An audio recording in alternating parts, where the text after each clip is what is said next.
I am strong. I am disciplined.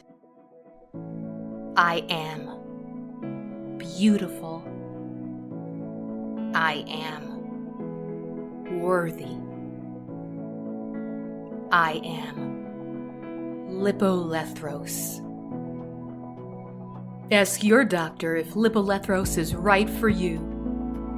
Side effects may include increased appetite, difficulty sleeping, mood changes, trouble focusing, unusual cravings, extreme weight loss, hair loss, hyperhidrosis, increased irritability, hair loss, tooth decay, criminality, frequent bowel movement, restless leg syndrome, mania, depression, thoughts of self-harm, thoughts of harm to others, not approved for human use.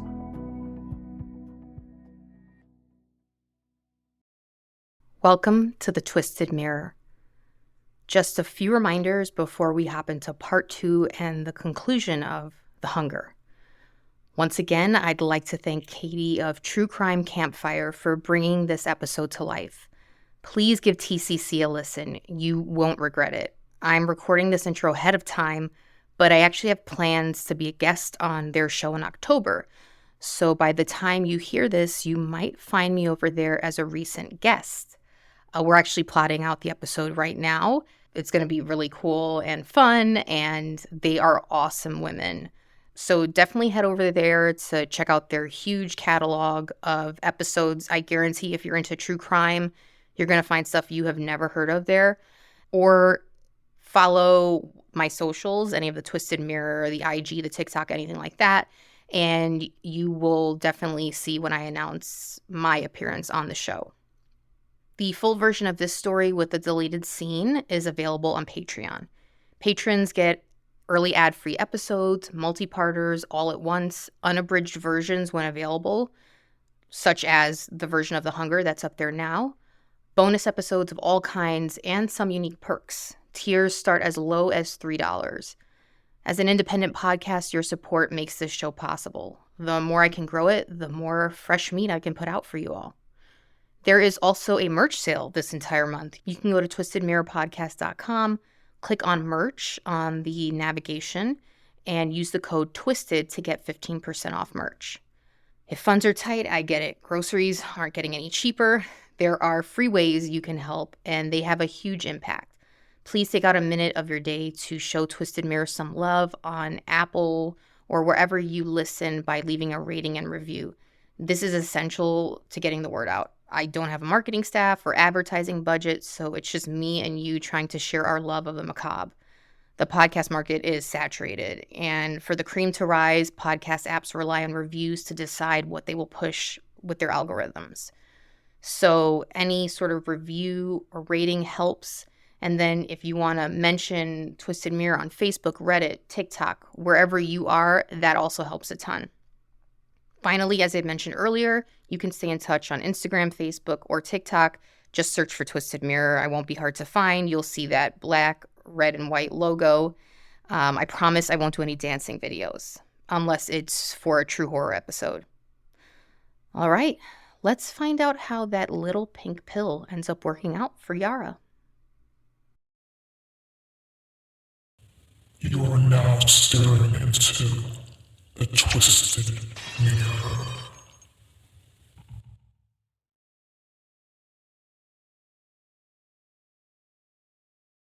Yara woke up before her alarm, a rare event.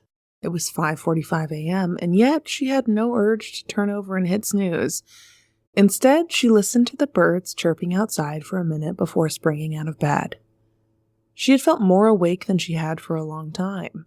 Waking up was usually a long, drawn-out process for her. Could this be the pill? It had to be. The effects didn't feel artificial or jittery in the way that one might feel after 5 shots of espresso. It felt so natural, so organic. Maybe this was the placebo effect. She threw on gym clothes and raced toward the front door, catching a glimpse of last night's damage. Mac and cheese, half a bottle of wine, and a giant slice of chocolate cake. All that was left were the open containers and some errant crumbs on the counter. She noticed then that she didn't feel bloated or gassy as she often did after being bad.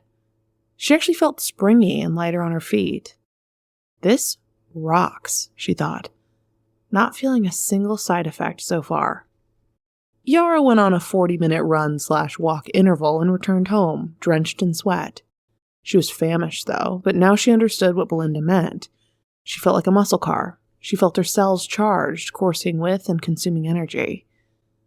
On her way to work, she stopped at a coffee shop and got one of those sugary hot espresso monstrosities that has like a 10-word name and a breakfast sandwich.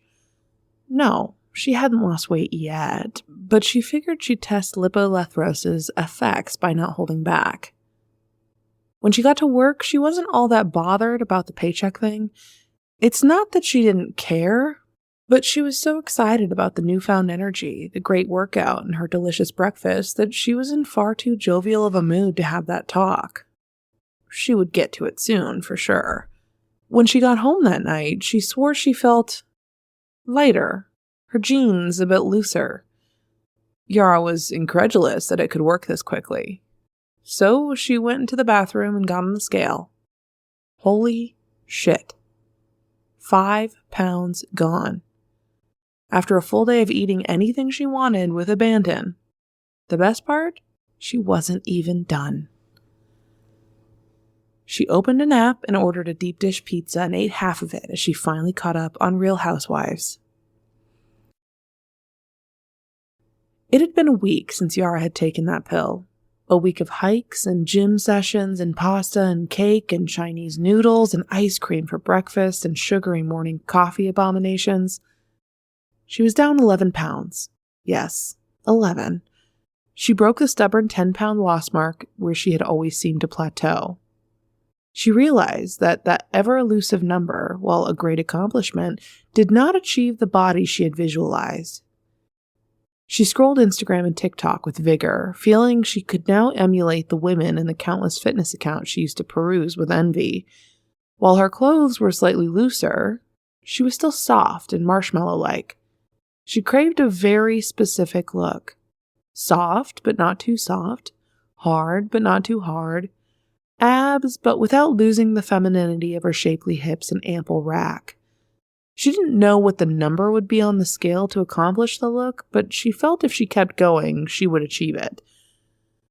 Not only that, everything about her seemed up. Her mood, her energy, her skin was starting to turn clearer than it ever had. Her hair felt thicker and like it may have grown more than usual. No matter how much she ate, she never felt gross or heavy or bloated. Never had the urge to vomit, no bubble gut like she used to get from her guilty binges.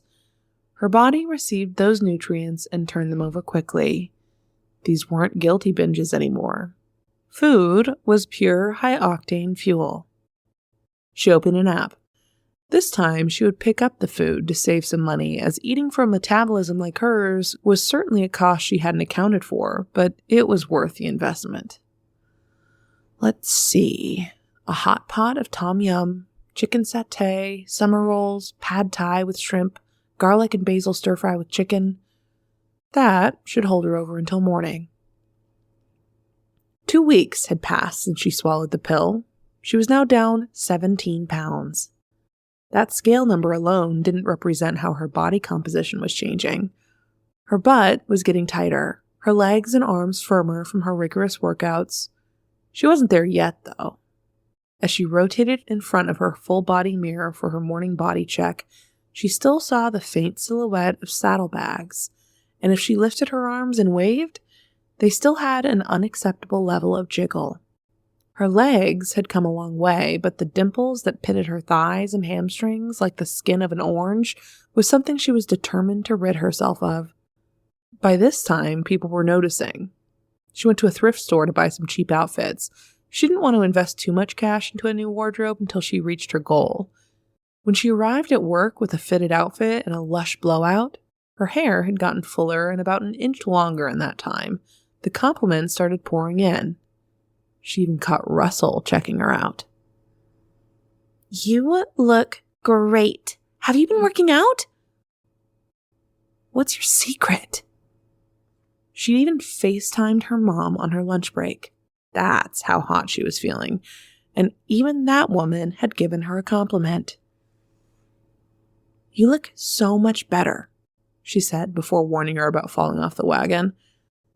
Yara had taken to cooking as feeding this fledgling hot bod was getting costly. She needed all the carbs, all the fat, heaps of rice and pasta and cheese, even the occasional huge flap of steak. She found herself eating more and more meat. If she went a day without an extra large serving of animal protein, the carbs and fat alone wouldn't address a deep need she could feel down to her cells. Calories were no longer her frenemy. As far as work, she hadn't gotten around to asking about that raise yet. She would soon, though. She was waiting until she got to a respectable weight, since she thought that would help her cause. On the 14th evening, Yara made 4 pasta boxes worth of fettuccine alfredo, accompanied by 16 ounces of grilled chicken breasts. She also made a serving bowl-sized salad to ensure she got her micronutrients. This wasn't just about her looks, she told herself. This was about getting healthy. By the time she was ready to consume her meal, she was possessed by a deep, raw animal hunger. It was like she couldn't get the food into her mouth fast enough, opting for a serving spoon to heap each bite into her mouth. She didn't cut the 4-ounce chicken breasts. That was pointless. Instead, she stabbed them with a fork and ripped out massive chunks with each bite. About a quarter of the way through, there was a knock at her door. Yara hastily ran the rest of the food to the kitchen. She intended to eat it all, but at least the hunger had dulled enough to allow her to take pause. She looked through the peephole and saw that it was Vic. She had run into him earlier that day, just as she was returning from her morning run, which had progressed from a 1.5-mile walk/run on day 1 to a 5-mile uninterrupted 47-minute steady clip by day 14. Vic was driving by and slowed down to say hi. He didn't say anything about her new look, but the way his eyes lingered a little longer on her, the way his eyelids did this ever so slight sleepy thing, the way he smirked, it was different. She didn't let herself dwell on it too much. She had misread signs from Vic before, but deep down inside she knew the weight loss was working. She fixed herself in front of the small mirror by the door and pulled it open. "Hey," she said. "Hey," Vic replied. "How's it going?" Vic waved a few $20 bills in between them. "I've been meaning to give this to you. I've been so busy. Sorry about that." Yep. Something was different. "Oh, it's nothing," Yara said with a wave. "The past is in the past. This was a new Yara, a new beginning. New Yara didn't have to awkwardly ask to be paid back." "So," Vic continued, "have you watched Death March yet?" She had, on the night the streaming service dropped it while eating a party-sized container of Rocky Road ice cream. "No, work and stuff has just been..." That wasn't really true, though, either. Yes, she had been getting more work done than ever, but it didn't drain her, didn't exhaust her. She had plenty of energy at the end of the day to hit a second workout and then watch whatever show she wanted, guilt-free. Vic shifted his weight in a way that signaled the slightest bit of nervousness. Most people wouldn't have noticed it, but she had known Vic when she was different, and his body language was unyielding before. "I was about to watch it. The kids are over at court. I know you love horror, so I figured I'd check if you want to." Yeah, when?" "I'm free now, or we could do later?" "Now is good, sure. My place or yours?" "Whichever is fine, but mine is littered with kid toys, admittedly." Yara stepped to the side. "Well, come on in. Why don't you get it going and I'll make us some popcorn?" That night was awesome. They sat close on the sofa and watched Death March. The transition from a pure platonic relationship to something else can be tricky and awkward and slow. That was okay, though. Yara thought her body could be better for their first hookup. And she liked the sweet tension, the little deliciously painful pit in her stomach from the will they or won't they energy that had started to form. There was only one thing, and it wasn't a big deal, but something that should be noted. About 3/4 into the movie, her unfinished dinner called out to her from the kitchen. Yara was not a greedy person, but she needed every calorie she could afford, and if she ate in Vic's presence, she'd have to offer him some. It wasn't like she was starving, but let's just say she was grateful the murderous screams in the movie covered up her growling stomach. Once the movie ended, they talked for a bit. The conversation turned to working out. Vic was fit. Countless times she had peeked out her second-floor window to see him cruising in, sweaty and shirtless after a run. Before he split, they had solidified plans to run together the next morning. As soon as Vic left, Yara didn't have time to dwell on this exciting development. That Vic was obviously feeling her and had made plans that didn't involve him hanging out with him and the kids at her place. They had sexy plans, the kinds of plans hot, successful people have. Early morning runs along the pier and green smoothies afterward. Yara raced to the kitchen. It didn't matter that the Alfredo sauce was clumpy and cold from sitting out for a couple hours. She shoved heaping mounds from the serving spoon into her mouth hole, her food delivery system. That's all it was at this moment. Fuck the fork. She grabbed the chicken breast whole and chomped down the way people scarf down hot dogs in eating competitions. By the time she swallowed the last mouthful of cold Alfredo pasta, she leaned back on the counter, breathless. It was an epic eating sprint. She wiped her mouth across her sleeve and dipped her head back. Relief. Satisfaction. Yara trudged to her bathroom, did her nightly routine, and slipped into her fresh, comfy sheets. She was looking forward to tomorrow. She started doing that more lately, looking forward to the next day. That was the first night she woke up to a gnawing hunger. When she slipped into a peaceful slumber, she had felt a complete state of balance and bliss. But at 3:11 a.m., she woke up to a deep lack. Her stomach would not wait for her pre-run breakfast. Sleep was secondary to sustenance. She groaned as she sat up. Boundless energy requires a good night's sleep, and she wasn't done recharging. But she needed more fuel. So she dragged her feet to the kitchen and with her eyelids half open, began to open up cupboards. And by the time the blinding lights of the fridge confronted her, she was awake. She didn't want to cook, not at that hour, and so she grabbed anything readily consumable and prepackaged. Sleeves of cookies, a serving bowl full of different kinds of cereal and whole milk. She was learning to go for calorie-dense foods, and fatty foods were the most caloric. She finished off the container of milk after that, and finally, the gnawing hunger retired. Yara did a little math in her head, hoping this late-night hunger attack was a one-time thing. She had to tightly budget her meals now. Got herself a membership to one of those warehouse stores so she could buy bags of frozen chicken and burger patties, boxes of produce, bricks of butter and nut butters, and bulk sports drinks. She stood next to families in line. 2 parents with a disinterested teenager on their smartphone and 2 little ones swinging off the fully loaded cart. Other than the 48-roll package of TP, their grocery needs seemed to match hers. Yara was down 31 pounds. Even she couldn't deny she was officially trim, but she could get tighter, more toned. She could lose another 10, maybe even 15. It seemed every time she reached her new goal, there was more to go. The fitter she got, the hungrier she became, but she was managing. She made monster smoothies that she sipped on all day, the kind skinny guys use to gain weight. This allowed her to get in the calories she needed before finding herself so hungry that she'd eat whole chickens over the communal sink the way she did when she got home from work. She still made sure she had a solid lunch and dinner. Unfortunately, the middle of the night wake-ups became a nightly occurrence. A minor inconvenience in exchange for the perfect bod. She prepared for her midnight wake-ups by keeping monster-sized smoothies in the fridge that she prepped before bed. Her body was now a food processing factory. An energy plant of sorts, and much of her time outside of work was dedicated to the maintenance of it. Yara needed a raise.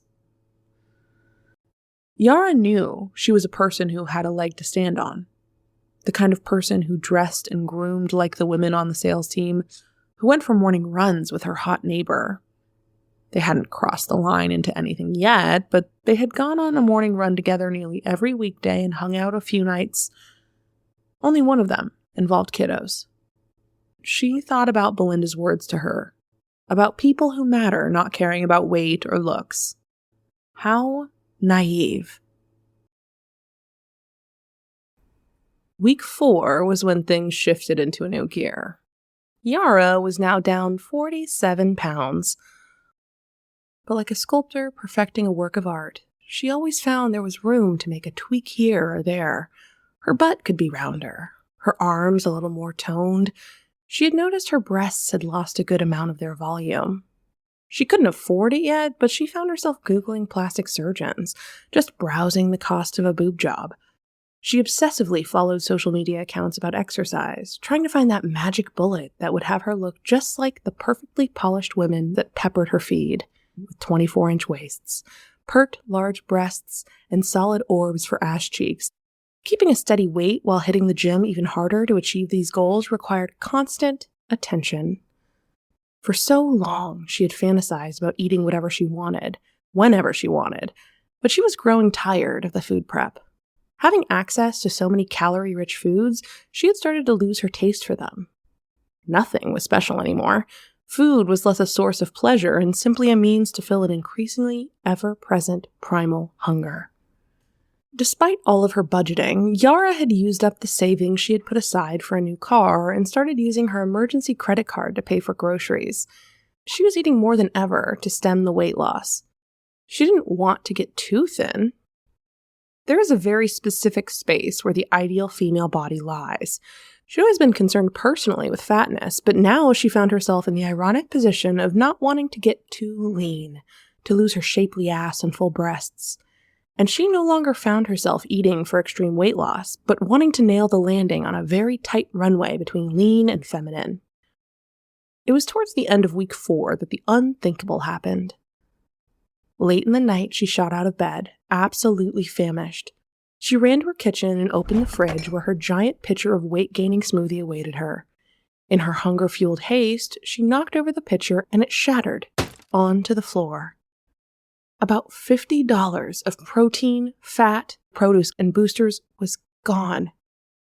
Yara had held herself to a strict budget as she was quickly approaching her credit card limit, and that was the last of her shake ingredients. "No!" Yara wailed as she dropped to her knees, dipping her fingers into the puddle on the floor and licking the tips. But it was littered with shattered pieces of plastic. It was a total loss. She wept over the remnants. But she didn't have time to feel sorry for herself. Her stomach growled as if it had a mind of its own. She had to eat something now. She searched her fridge, and all that sat there were the raw ingredients for tomorrow's breakfast, lunch, and dinner. Eggs, a family-sized pack of raw chicken breasts, raw ground beef, bins of raw produce. It wasn't really a decision, as a decision implies choice. This was biological. This was involuntary. Like a wild cat lunging at prey, Yara dove headfirst into the fridge, clawing at the plastic liners holding the raw animal protein. She tore open the package of chicken breasts and held one in her hand, only pausing for a fraction of a moment to contemplate her next move before biting down on the slimy, slippery, pale cut. She ripped a chunk away and chewed on the cold, wet, tasteless fibers. It had a wet, crunchy texture that was far harder to chew than cooked chicken. Her jaw muscles burned like her legs did during squats. There was nothing enjoyable about the experience, yet she could not stop. The bottomless vacuum of hunger was too powerful a force to resist. Yara ripped a raw head of broccoli from the produce container and gorged on the florets. She found it increasingly hard to chew, so she cracked open an egg and sucked down the raw yolk to lube the raw broccoli on the way down her gullet. After eating 4 large, raw, skinless chicken breasts, a head of broccoli, including the stem, 4 raw eggs, and a box of uncooked pasta, Yara could finally take a breath. After letting out a loud belch, she stumbled out of the kitchen in a stupor, leaving behind the evidence of her carnage. Sticky eggshells and sharp plastic shards swimming in the purple pool of her Mascane smoothie, tinted by the pint of blueberries she used. She didn't want to think about what she had just done. She just wanted to go to sleep in the few hours of peace she had before she had to think about food again. She wanted to believe that this was a fluke, the way she had hoped her first midnight binge was just a one-time affair. Yara washed the mixture of saliva, chicken slime, and raw egg off of her hands and out of her mouth, and crawled into her sheets. She never ate in bed. She hated the crumbs. Jamie's visit had finally arrived. Yara was excited for her to see her progress. They'd both been so busy, their calls leading up until the visit were brief check-ins in anticipation of the visit, when they could do all the catching up in the world. It would only be about 5 days, and Yara had asked for 3 days off from work well in advance, in combination with the weekend, so they could spend all the time together. The visit, however, didn't turn out the way she had hoped. First off, Jamie could not hide the look on her face when Yara picked her up from the airport. Yara expected shock, but the shock was not the good type of shock, the holy shit you look incredible shock. It was the kind of shock, Yara thought, she had when her father, who perpetually had a mustache, shaved it off one day. Whether or not he looked younger or better was irrelevant. It wasn't him. It was uncanny, disconcerting. Jamie tried to hide it, but she just kept staring and losing her place in conversation on the way to Yara's house. Yara could see Jamie's mind spinning, but she ignored it, understanding that it takes time to get used to such change. The other issue stemmed around Yara's eating and workout schedule. Jamie didn't mind hitting the gym once or twice, but began to complain about Yara's rigidity, how their plans had to revolve around Yara's 2 workouts a day and eating. Yara compromised by waking up extra early for workout 1, going twice as long and hard, and forgoing the second one. The eating was tougher, but Yara managed to tiptoe out of bed for her midnight refeeds and doubled the calories in the shakes she sipped on all day. They actually had fun going out to lunch and dinner, trying out all the best local places, though Yara couldn't eat as much as she wanted in front of Jamie. Yara thought Jamie was cool with everything. After all, they had fun, and Yara made her compromises. But on the last day, when they had planned on a picnic followed by a trip to a museum, she learned Jamie was not so cool about everything. They got to talking about Jamie's wedding plans. With her moving out of state to be with her fiancé, they decided to hold off on wedding planning until the stress of relocating settled, and it finally had. Jamie was excited now to start thinking about what kind of venue, color scheme, and dresses she wanted. They decided they would use the picnic as a time to start looking at magazines and Pinterest boards, as of course, Yara would be the maid of honor. Yara honestly wasn't even aware of what she said or how she said it. She meant to be helpful. She couldn't think of a bride who didn't consider tightening up her diet and exercise in anticipation of her wedding. It's just what women do. She casually mentioned this amazing online boot camp she was doing and how they could maybe work out together on Zoom to get in shape for the wedding. Jamie nodded, but the energy on that picnic blanket as they sat in front of a massive charcuterie spread shifted, and Yara felt her stomach form into a tight knot. She tried to engage Jamie with a few wedding-related questions, but Jamie's girlish excitement had gone flat. Her dreamy tangents had reduced to one-word answers. Yara was about to ask what was wrong, but Jamie spared her the effort. "Who said I wanted to lose weight?" "Huh?" Yara replied. She didn't recall saying that. "You assumed I wanted to lose weight." "I didn't say anything about weight," Yara insisted. "You mentioned the workouts, about getting in shape. Do you think I need to change my body for the wedding?" That tight knot in Yara's stomach felt like it was trying to burst its way out like a scene from a horror movie. "Oh, God, no, I didn't mean it that way. I just thought..." "Thought what, Yara?" "It's just brides, they..." "Not all brides, Yara. Not everyone is as obsessed with their weight as you are." And there it was. That little nagging feeling Yara had felt the entire visit. That despite the fun they had and the accommodations she had made, there was still something in the air between them. "That's not fair." "Is it? Is it not fair?" Jamie asked. This was new. Jamie wasn't a pushover, but she hardly ever got angry or raised her voice with Yara. "No, I'm not obsessed. I just want to better myself. To be healthy." Jamie snickered in a way that made Yara feel small. "Healthy? Do you think it's healthy to always obsess over how much you weigh?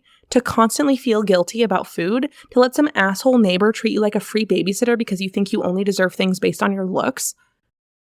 Yara sat there, unable to gather the words to respond. Had Jamie always felt this way? How do you think it makes me feel, huh? Look at me, Yara. Yara did. She saw her best friend, someone she loved dearly.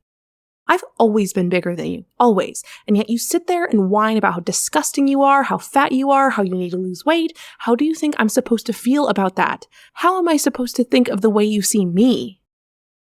Yara hadn't ever thought about that. All her venting was never about Jamie. It was about her own self-loathing. None of those things were ever about you. Of course they are. Anytime you talk like that about yourself, you are endorsing that attitude. I have a pretty good head on my shoulders, but I am human.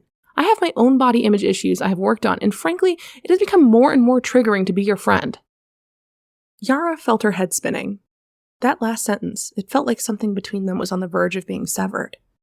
She felt hot, panicked. I think you're beautiful. I think you're amazing, Jamie. If you did, then you wouldn't say those things about yourself. You can't talk about how gross you think you are because you aren't a size 2 without implying the same about me. In fact, you just did. You just told me I don't look good enough for my own wedding. Yara desperately clawed for a response to halt the momentum of the blow-up. I never said that. I would never think that. You know, I have kept my mouth shut. I tried to be subtle, words of encouragement, affirmation, tried to say the right things to get you to reframe your thinking. I hoped you'd be exhausted by now, exhausted by the weight of hating yourself. I know your mom is a pill. I know the things she says, but do you want to be that same woman to your daughter you might have one day? Do you want to be that to yourself? Yara had always seen her mother as the source of her unhappiness, that she wasn't pretty enough or thin enough to please her, a person to tolerate because she meant well. She wanted the best for her. But she hadn't seen the obvious, that she had become her, that long before Mom was Mom, she was a young woman, hating her own body, poisoned by her own mother's harsh yet well-meaning criticisms. No, I would never. I hear what you're saying, and I'm sorry for how I made you feel. You always seemed so confident. I always felt like I could lean on you and vent about how I felt. But I'm happy now. I am. Being thin doesn't have to mean being unhappy. You've seen me eating more than I probably ever have. I don't obsess over portions or calories. You work out 2 times a day, and you won't even take a day off for my visit. What's wrong with exercise? It makes me feel energized. I know about the binges. Yara felt like she might pass out, throw up, or some combination of the two. What are you talking about? Yara asked. She hoped Jamie just meant the larger-than-usual portions she had been eating at their restaurant visits. Every night, when she slipped out of bed, she made sure Jamie was fast asleep. She would peek down the hall occasionally to see if Jamie had gotten up. Every time she returned to the bed they were sharing, Jamie looked serene. Your nighttime binges? I woke up one night to pee and I heard you in there. You were so engrossed in your binge you didn't even notice me. I saw the giant pitcher, and I can't believe I'm about to ask this, but were you eating raw meat? Shame poured over Yara like viscous, steaming tar, so that she could hardly move her mouth to speak. Jamie knew her shameful secret, one that she tried to leave in the dark of the night, one she didn't even acknowledge herself in the light of day, that ever since the night she first ate the raw chicken, not only had she continued to feed, but she had grown a taste for difficult-to-digest raw animal protein. It soothed her. It took longer to pass through her system. It allowed her some peace before the next flood of urges began. Yara had thought the pill would liberate her from her diets and painfully obsessing over macros and micros and calories, but she was as much a slave to all those things as ever. She wasn't ready to admit that to herself, let alone Jamie. You don't understand. When you work out as hard as I do, when you're building muscle, Jamie just stared at her. Her facial expression communicated everything she felt without a word. You are so full of shit. It's a new type of paleo. It's farm-raised. Yara just stopped at that point. There was nothing she could say. This isn't healthy.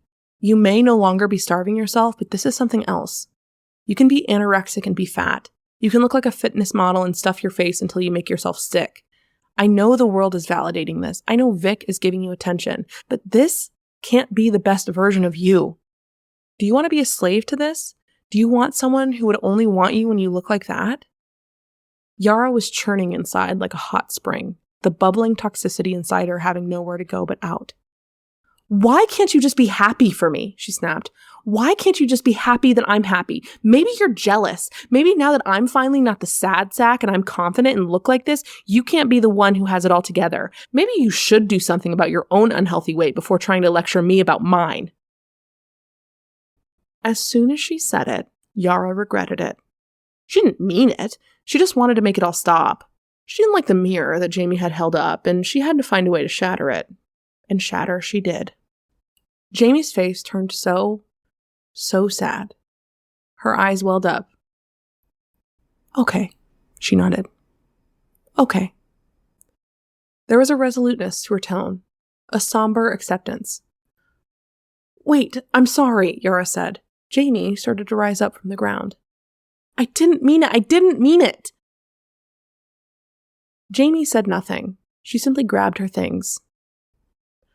I still have the spare key you gave me. Just give me a head start to pack my things. Yara bolted up. You can't leave like this. Come on, I was just upset. I think the world of you. You're my favorite person on earth. Please. Jamie didn't look at her and quietly opened a rideshare app. Please, just respect I need space. I'll lock up and leave the key under the mat. Yara knew insisting would only make things worse, and so she just stood there as her best friend walked away, possibly forever. For the first time in a long time, Yara wasn't hungry. She was sick with grief over the fight. She packed the cooler and decided she would walk home to give Jamie the time she needed to pack her things. Yara was devastated as she walked through the buzzing city streets. An energy she vibed with these days, keeping her rushed pace from one task to the next. But the weight of what had just transpired was so heavy, she was slowed, sluggish. And though she would do anything to erase the past hour, there was a small relief in being able to slow down, to not have to burn off the perpetual stream of energy she had now, and to not have to attend to the hunger. As it so often does, bad news likes company. Halfway into her walk home, her phone buzzed. Alert! Your Ultra Perks credit card has reached its limit. We will honor any pending charges, but new charges will be denied. She was numb to the news. She didn't have the bandwidth to tackle that now. Yara wasn't sure if she wanted Jamie to still be there when she got home. She didn't know how to fix things yet. The wounds from their battle were still bloody and sore. Nothing productive would come of it. The key under the welcome mat saved her from holding her breath while opening the door. She trudged into her silent apartment and went to her kitchen to put her picnic basket on the counter. There was a note waiting for her. Yara, there are no hard feelings between us. I'm not doing this out of spite or vengeance, but I don't think this friendship is healthy for me any longer. I'm not closing the page on it, but I think I may have enabled you to some degree, and in that process I have come to see I may be hurting myself. I'm in a new chapter of my life. I love Preston dearly, and I need to focus on our new life, our wedding, and all the stresses that come with that. There's just too much baggage now for me to do that in a healthy way with you as my bridesmaid. I hope you understand. I'm going to need space for a while. Please don't try to contact me. This is already so hard. I love you. I truly want the best for you. I'm hoping this space will give you room to heal as well. Jamie. Yara slumped, leaning her weight onto the counter in front of her. She understood, but it didn't feel real. They had been friends since the 6th grade. They had gone through every milestone together so far. She held on to a sliver of hope that this was just a note written in the blood of the wounds Yara had opened, that as they started to heal over, Jamie would want to talk and that Yara would still be at her wedding in some form. Who knows how long she stood there in silent mourning. Jamie was the person Yara would speak to about this, the person who would console her. This time, she had to sit with it all, let it stew inside her. Then, there was a knock on her door. She half-heartedly collected herself, but in the blur of the day's events, she didn't care to keep up appearances for some delivery man at the door. But it was Vic who was on the other side. His smile vanished when he saw her face, the red, swollen eyes, the way all color had been drained. "Are you okay?" he asked. Yara's instincts to brush it all away, to say it was no big deal, to remain the cool girl who never got overly emotional over a girl fight, they didn't have any fuel. Instead, seeing a friendly face, perhaps someone who could comfort her, allowed her the space to weep again. Vic let himself inside and embraced her. He was so warm, and he smelled so like himself in a way she had only previously been able to observe from a friendly distance. His hug made her feel so small and protected in his arms. She managed to get a few words out about a fight with Jamie, about her new habits, how she had changed. To Vic, it sounded like a jealous friend, someone who was unable to cope with her average friend becoming a hottie. He told her it would be okay, that this stuff happened, and that sometimes you grow out of friendships. She found comfort in those words, though she knew that wasn't the full story. She just wanted to be the center of his world. They had shared flirty touches, high fives, 2 long glances these past weeks, but it was undeniable. They wanted each other.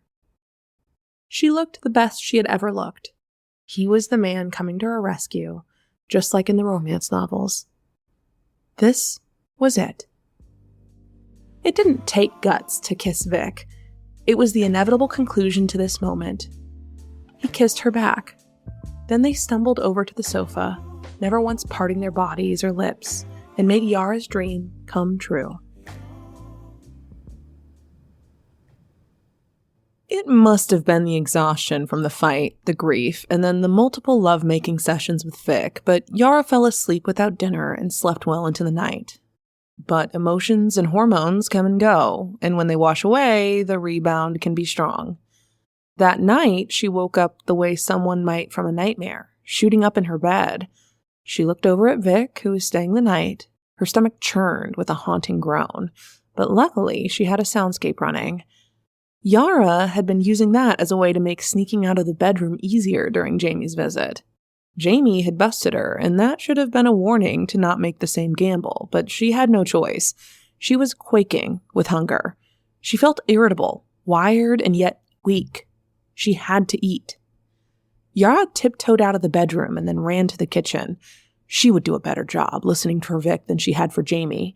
If he came, she would play off her hunger as a cute quirk just this one night, tell him that his sexual prowess had built up her appetite. This had been the longest she had gone without feeding in weeks. She was desperate with hunger. That desperation turned to despair when she opened her bare fridge and cupboards. She had dinner plans with Jamie that didn't turn out, and then she planned on getting groceries after that, but all those plans went out the window. Then she remembered the text. Her card was maxed out. She was out of all her cash. Her paycheck wouldn't hit for a few days. Her eyes went over to the basket on the counter. She ran to it and pulled out what was left, a sleeve of crackers, half a summer sausage, some pancetta, some chunks of cheese, and 1.5 bottles of wine. She could eat the condiments in the fridge and the unopened jar of olives and taco shells in the cupboard. She nearly cried with relief and despair. It was something. Not enough to satisfy, but something. Yara shoveled fistfuls of cheese and crackers and cured meats into her mouth. It tasted like heaven on her tongue. Having not eaten in so long allowed her taste buds to appreciate food once again. She popped open the jar of pitted olives and poured them into her mouth, juice and all, only stopping to breathe and chew. During those pauses, she chugged down the cheap Cabernet, throwing her head back and gulping like a pelican swallowing a fish. Every calorie was precious, so she tried not to spill them, but the urgency with which her body craved nutrients made that impossible as streams of olive juice and wine trickled down the sides of her mouth and neck. Finally, she was done. She sighed in relief. The screaming hunger was quelled to a whine. Then she became aware of herself. The strong aroma of olive juice on her shirt, the red wine stains on her face and neck, the containers and paper strewn about as she sat on the floor. She bowed her head and clenched at the roots of her luxurious mane, but shame became horror as a clump slipped out into her hand. The room started to spin as she tried to understand. Was this a side effect? Was this from simply missing a few meals? Did her new metabolism, the one she dreamt of, stole for, and lost her best friend over, run so inefficiently that missing a few feedings was enough to start causing her hair to fall out? She didn't have enough time to ponder. She had to dispose of the evidence of her secret shame, and that she did. Yara woke up just a few minutes before Vic, her head foggy from the wine. Before Lipolethros, all that alcohol would have sent her vomiting and kept her in bed all day, but her metabolism affected that too. She hadn't actually slept well, though. She was worried about the hair loss and how she would get her next meal. It felt like something was inside her stomach, clawing at it, demanding her attention. As she took stock of the new shed hairs on her pillow, Vic stirred awake with a smile. "Good morning, gorgeous," he said. "Good morning." "I had a lot of fun last night," Vic said, rolling over to face Yara. "Me too," Yara replied, trying to appreciate the moment that the hunger was stealing from her. He looked at her and held a smile, the kind that lets you know there are unsaid thoughts behind it. "What?" she said. "I shouldn't say it." His half grin was adorable as he brushed his hair out of his face. "You should," she said. "I don't want to freak you out." "You won't, I promise." She almost wanted it, to be freaked out by him. That way, when she inevitably did the same to him, they would be even. "Well, we've known each other for a while now, spent a lot of time together, so I hope this doesn't feel like I'm rushing things, but as a single dad, it's been hard dating. There just aren't women out there who fit the bill, who are beautiful and smart and could take care of me and the kids. I really see a future for us." She failed, or didn't want to hear, or maybe was too distracted by the mounting desire in her belly, the subtext in those words. She had long proven her nurturing tendencies, her ability to put him and the kids before her own needs. She had never nagged him about watching the little one. She had never cared that he didn't clean up after himself whenever he hung out at her place. But she wasn't fuckable until now. What she'd heard was that he needed her, that this wasn't a fling, that she finally got her dream guy. And she would demand that raise. Vic wasn't just using her, he was choosing her. It was okay that he desired her new look. After all, much of her obsession with him had to do with his looks. It was only fair they matched. Before she could say anything, his phone lit up on the nightstand. He turned and then jolted up. His ex's name was prominently displayed on the screen. "I'll be down in a sec." "No, I didn't forget. I just stepped out for a minute." The muffled voice on the other line was shrill. He pulled the phone away and jumped out of bed in one motion. "Shit," he muttered, looking around for his clothes. "I forgot. I have the kids today. My ex is waiting at my front door with them. I'll be right back." This was not the morning she had hoped for, and her belly was starting to rumble angrily. But she would have to get used to managing childcare schedules if she wanted to be with Vic. She'd make sure to get him a calendar and teach him how to schedule his time better. He was back up in a few minutes, the kids too young to understand the nuances of custody arrangements, and happy to hop onto Yara's all-too-familiar sofa to watch cartoons. Vic was jovial, but seemed distracted by his phone, texting as the children settled. Eventually, he looked up with a pained expression. "God, I feel so awful asking this, but..." Yara's heart sank. She knew this monologue. She had seen it before. "This morning can't get any worse. I just had someone calling sick to work, and they need me to come in." "Oh," Yara replied against the high-pitched soundscape of cartoons. "Could you..." He motioned toward the kids. What could she say? He had to go to work. If they were going to get serious, maybe even married someday, she would be helping him manage the stuff anyway.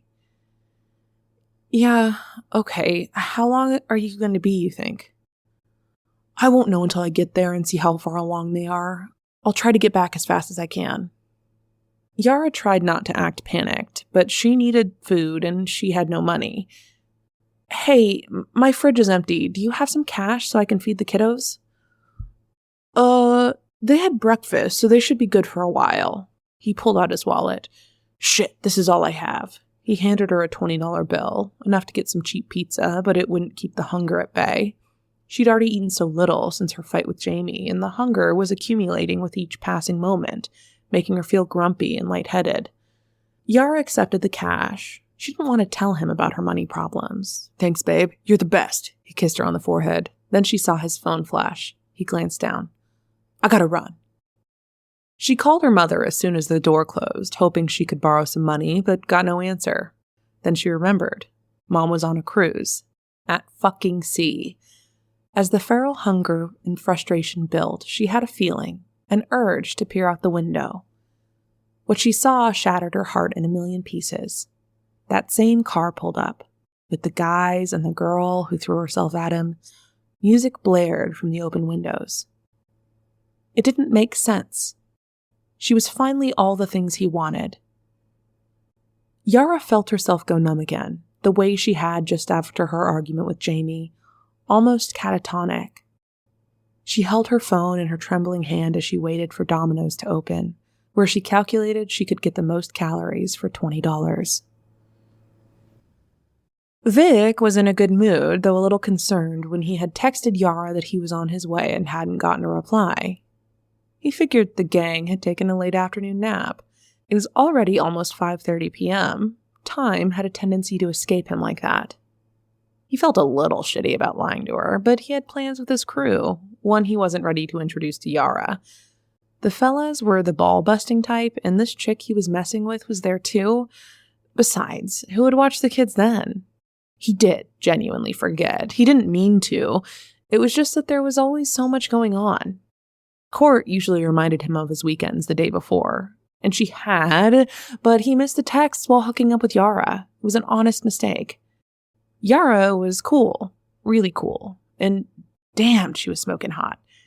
He was a little worried, though, that she might get tubby again, but she was perfect otherwise, so he was willing to take the risk.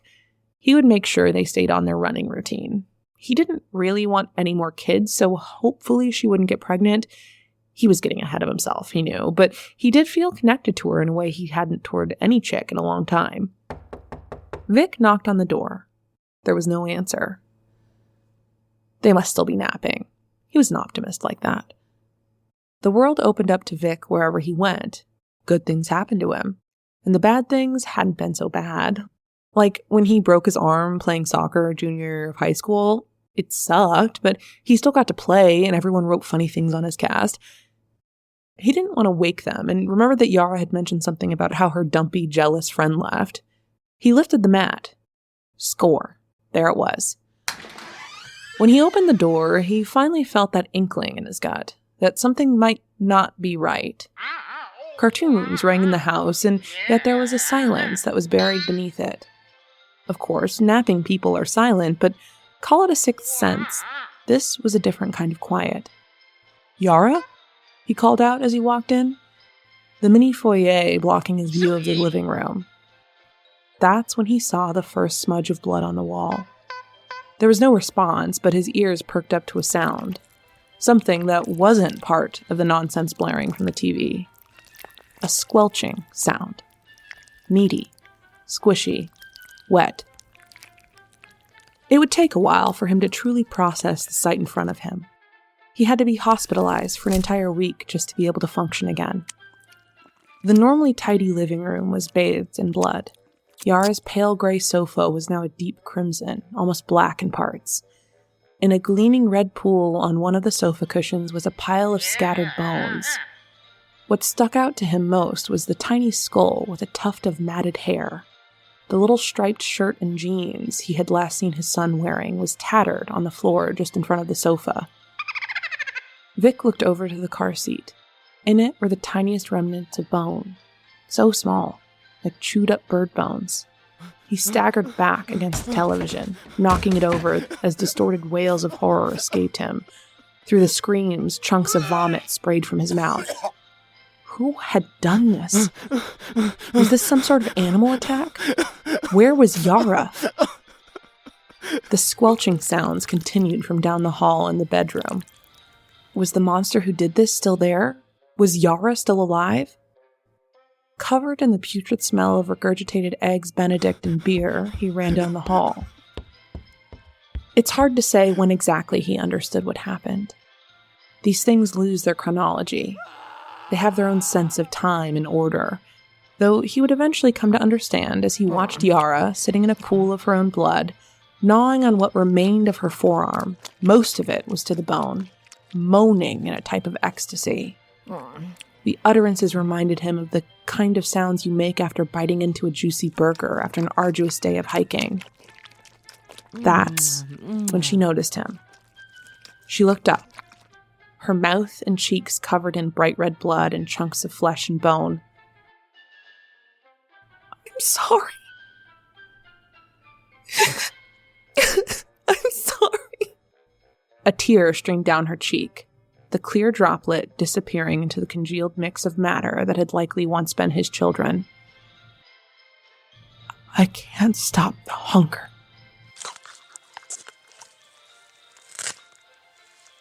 Ugh.